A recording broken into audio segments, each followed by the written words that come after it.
આપણે ધોરણ 11ની અંદર એકાંકી પેઢીના હિસાબો વિશે ચર્ચા કરી ગયા. હવે આગળ આપણે ધોરણ 12ના ભાગ 1ની અંદર જે છે એ આપણે ભાગીદારી પેઢીના હિસાબો વિશે શીખ્યા.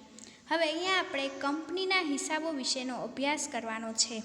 તો આપણા ભાગ 2નું પહેલું ચેપ્ટર છે શેર મૂડીના હિસાબો. તેના વિશે માહિતી મેળવીએ.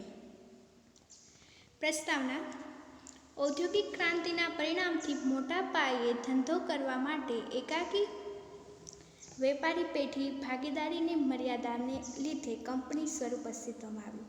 કંપની સ્વરૂપ શું કામ અસ્તિત્વમાં આવ્યું? તો પહેલી વાત તો કે મોટા પાયે ધંધો કરવા માટે એકાકી પેઢી એટલે અને ભાગીદારી પેઢી છે એની મર્યાદાઓ હતી, એના લીધે કંપની સ્વરૂપ અસ્તિત્વમાં આવ્યું.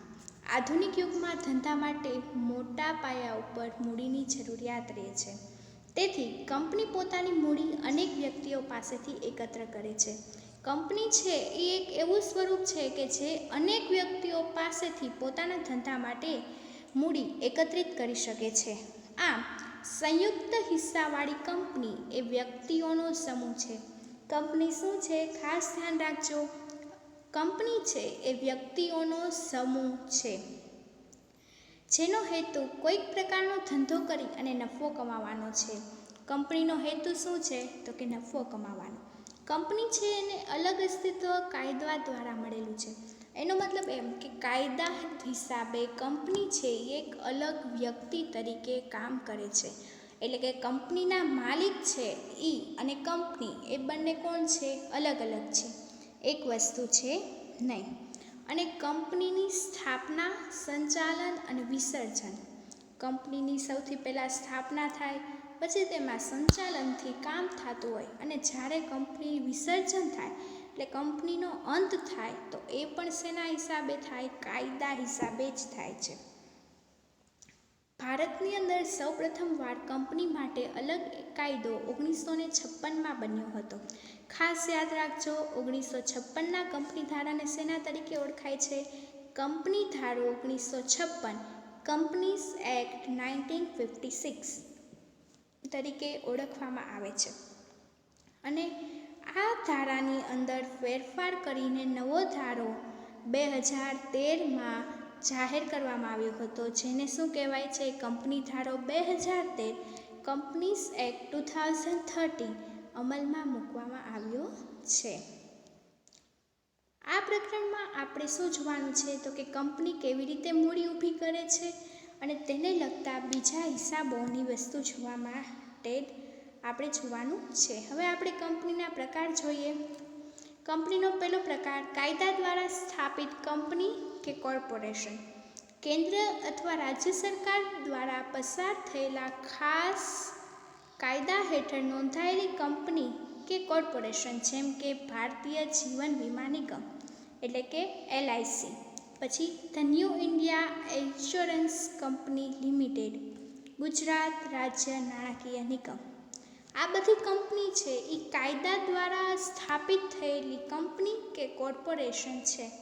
હવે નોંધાયેલી કંપની, કંપની દ્વારા અનુસાર સ્થાપેલી કે નોંધાયેલી કંપનીમાં મોટા પ્રકારની કંપનીઓ આવી રીતે થયેલી હોય છે. બરાબર, આમાં કોનો સમાવેશ થાય છે? ચાલો જોઈએ. ભારતીય કંપની ધારો 2013 મુજબ જે કંપની નોંધાયેલી છે તેના પણ પાછા બે પ્રકાર પડે છે. કયા કયા બે પ્રકાર પડે છે? તો કે એક છે ખાનગી કંપની અને બીજું છે જાહેર કંપની. ખાનગી કંપની, કંપની પોતાના નિયમનપત્ર દ્વારા સભ્યની શેરફેર બદલી ઉપર નિયંત્રણ મૂકે. સભ્ય સંખ્યા 200થી વધુ નહીં અને શેર કે ડિબેન્ચર ખરીદવા જાહેર જનતાને આમંત્રણ આપવા ઉપર પ્રતિબંધ હોય અને ઓછામાં ઓછા 2 સભ્ય હોય. આ ખાનગી કંપની છે. એની અને જાહેર કંપની વચ્ચેનો તફાવત પૂછાય ત્યારે ખાસ આ 3 મુદ્દા ધ્યાનમાં રાખવાનો. પહેલો મુદ્દો શેરફેર બદલીના અધિકાર ઉપર નિયંત્રણ. બીજું સભ્ય સંખ્યા. સભ્ય સંખ્યા માટે 2 મુદ્દા. પહેલું 200થી વધારે નહીં અને બીજું તો કે ઓછામાં ઓછા 2. એટલે ખાનગી કંપનીની સભ્ય સંખ્યા કેટલી થશે? તો કે 2 થી 200ની વચ્ચે. અને ત્રીજી વસ્તુ, છેલ્લી વસ્તુ કે શેર કે ડિબેન્ચર ખરીદવા માટે જાહેર જનતાને આમંત્રણ આપી શકે નહીં. એટલે કે ખાનગી કંપની છે એણે તેના શેર બહાર પાડ્યા હોય તો એ જાહેર જનતા, આપણી જેવા લોકો છે એ ખરીદી કરી શકશું નહીં. આ છે ખાનગી કંપનીની વાત. ખાનગી કંપનીના નામની પાછળ કયો શબ્દ લખાય છે? Private limited. જેમ કે Panchvila cotton private limited, apex hydro private limited. નવા કંપની ધારા પ્રમાણે એક વ્યક્તિ દ્વારા પણ કંપનીની સ્થાપના કરી શકાય છે. ખાસ ધ્યાન રાખજો, નવો કંપની ધારો છે એના પ્રમાણે એક વ્યક્તિ પણ કંપની બનાવી શકે છે. તેને કેવી કંપની કહેવાય? એક વ્યક્તિ કંપની, વન પર્સન કંપની, ઓપીસી.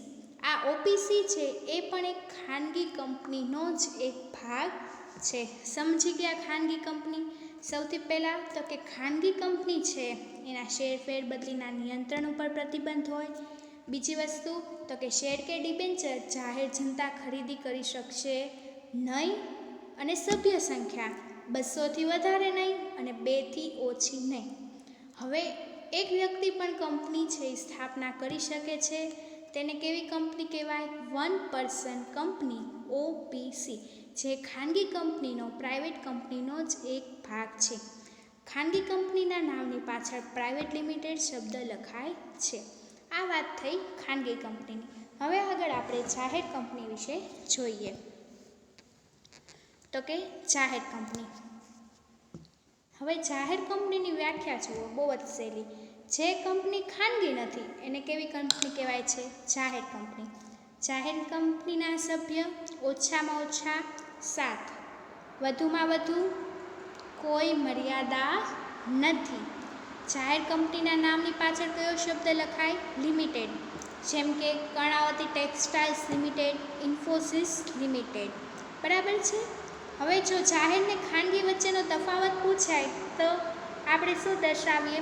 તો કે પહેલો મુદ્દો તો કે ખાનગી કંપનીના સભ્ય સંખ્યા ઓછામાં ઓછી 2, જાહેર કંપનીની કેટલી? 7. ખાનગી કંપનીમાં વધુમાં વધુ સભ્ય 200, જાહેર કંપનીમાં કોઈ મર્યાદા નથી. ત્રીજો મુદ્દો, ખાનગી કંપનીના નામ પાછળ શું લાગે છે? Private limited. જાહેર કંપનીના નામની પાછળ ખાલી લિમિટેડ શબ્દ લાગે છે. પછી તો કે ખાનગી કંપની છે એના શેર છે એ જાહેર જનતા ખરીદી શકે નહીં, જાહેર કંપનીના ખરીદી શકે. હવે જાહેર કંપનીના પણ પાછા 3 પેટા પ્રકાર જે છે એ પડે છે. કયા કયા છે? શેરથી મર્યાદિત કંપની, બાહેધરીથી મર્યાદિત કંપની અને જવાબદારીથી અમર્યાદિત કંપની. સૌથી પહેલાં આપણે શેરથી મર્યાદિત કંપની જોઈએ કે જેમાં સભ્યની સંખ્યા, સભ્યો એટલે કે શેર હોલ્ડરની સંખ્યા જવાબદારી તેણે ખરીદેલા શેરની કિંમત જેટલી મર્યાદિત હોય છે. મોટા ભાગની કંપની કેવી છે? તો કે શેરથી મર્યાદિત કંપની. આવી કંપનીનો મતલબ શું થાય? તો કે મારી પાસે 500 શેર છે 10 રૂપિયાના ભાવના, તો મારી કિંમત કેટલી થઈ? 500 × 10, 5000. એટલે કંપનીને કોઈ પણ જાતનું નુકસાન થાય તો મારી જવાબદારી કેટલી? તો કે મારા 5000 રૂપિયા જેટલી. આ કંપનીને કહેવાય શેરથી મર્યાદિત કંપની. હવે બાહેધરીથી મર્યાદિત કંપની. કંપનીના વિસર્જન સમયે આપેલી બાહેધરી સભ્યો માટે મર્યાદિત રહે છે. આવી કંપની શેના માટે હોય? નફાના હેતુ માટે નહીં, પરંતુ કળા, વિજ્ઞાન, સામાજિક, રમતગમત, સાંસ્કૃતિકના ફેલાવા માટે હોય છે. જેમ કે BCCI, board of control of cricket in India. તો તમે જોશો કે શેરથી મર્યાદિત ને બાહેધરીથી મર્યાદિત કંપની વચ્ચેનો ફેર શું? શેરથી મર્યાદિત કંપની છે એ નફો કમાવાના હેતુથી થઈ હોય અને તેની મર્યાદા કોની કેટલી હોય? તો કે આપણી પાસે જેટલા શેર હોય એટલી. બાહેધરીથી મર્યાદિત કંપનીમાં આ કંપની છે એ નફાના હેતુથી ઊભી થતી નથી. ખાસ MCQમાં પૂછાય કે કઈ કંપની નફાના હેતુથી ઊભી થતી નથી? બાહેધરીથી મર્યાદિત કંપની. તો કે આવી કંપનીનો હેતુ શું હોય? તો કે કળા, વિજ્ઞાન, સામાજિક કલ્યાણ, રમતગમત, સાંસ્કૃતિક આવી પદ્ધતિ, આવી ઉન્નતિઓના ફેલાવો કરવાનો હેતુ હોય છે. હવે જવાબદારીથી અમર્યાદિત કંપની. આની અંદર જવાબદારી કંપનીના કંપનીના સભ્યોની જવાબદારી કેવી હોય? અમર્યાદિત હોય છે. જો કંપની છે એને ખોટ થાય અને કંપની પાસે મિલકત ન હોય તો જે કંપનીના લેણદારો છે એની રકમ સભ્યોને આપવી પડે છે. આવી જોગવાઈ છે એ હાલમાં છે, છતાં પણ કોઈ પણ સભ્યો છે એ આવી જવાબદારી લેવા માંગતા નથી. ભારતની અંદર આવી કંપની છે એ લગભગ જોવા મળતી નથી. સૌથી વધારે કંપની કેવી હોય? શેરથી મર્યાદિત કંપની. કેમ? તો કે આવા સભ્ય છે એની જવાબદારી એના શેર જેટલી મર્યાદિત હોય. પણ અમર્યાદિતવાળી કંપનીમાં કેવું કે મારી પાસે 100 શેર હોય, 200 હોય કે 500 હોય, પણ જો કંપનીને ખોટ જાય, કંપનીને માથે દેવું વધી જાય, તો જે કંપનીના માલિકો હોય છે, કંપનીના શેર હોલ્ડર હોય, એણે એની પોતાની પર્સનલ વસ્તુ હોય એ વેચીને પણ દેવા ભરવા પડે. આવી કંપની છે એ ભારતની અંદર આવા કંપનીની જોગવાઈ છે, પણ કોઈ પણ વ્યક્તિ આવી કંપનીમાં જોડાતું નથી. કોઈ પણ કંપની આવી ઇન્ડિયામાં છે નહીં. હવે આપણે જોઈએ કંપનીના પ્રકારોનો ચાર્ટ આપ્યો છે. કંપનીના પ્રકાર છે બે રીતે છે. પહેલો પ્રકાર સ્થાપનાના આધારે અને બીજો પ્રકાર નોંધણીના આધારે. હવે નોંધણીના આધારે છે કંપનીના પ્રકાર 3 પડે છે. કયા 3 પડે છે?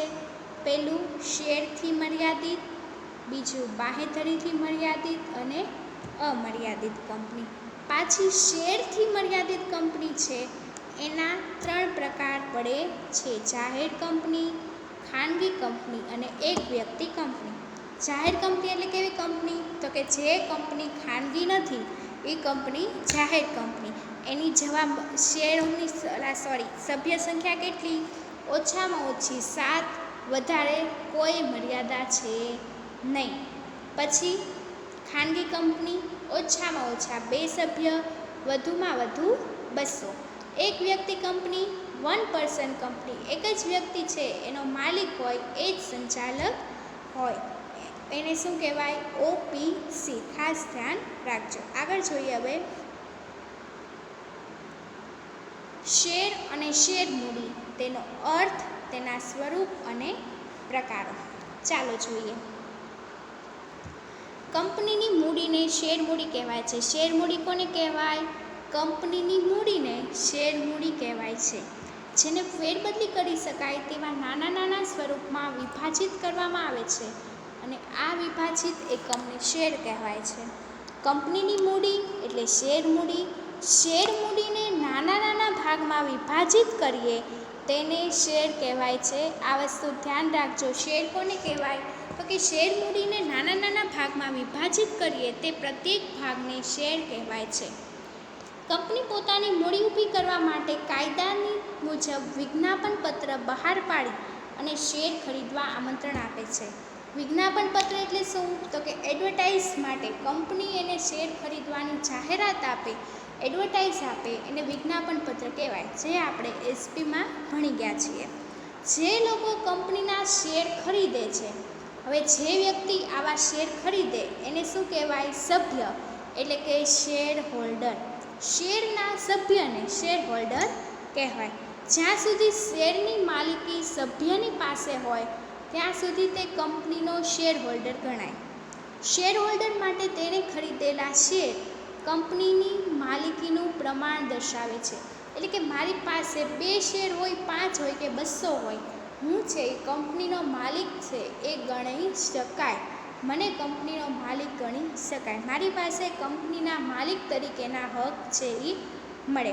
હવે શેરને નંબર ફાળવવામાં આવેલો હોય. શેર છે એ સ્થાનાંતર અને ફેરબદલી કરી શકાય તેવી મિલકત છે. એટલે કે મારી પાસે શેર છે એ કેવી રીતે મને ખબર પડે? તો કે નાનું એવું સર્ટિફિકેટ જેવું હોય.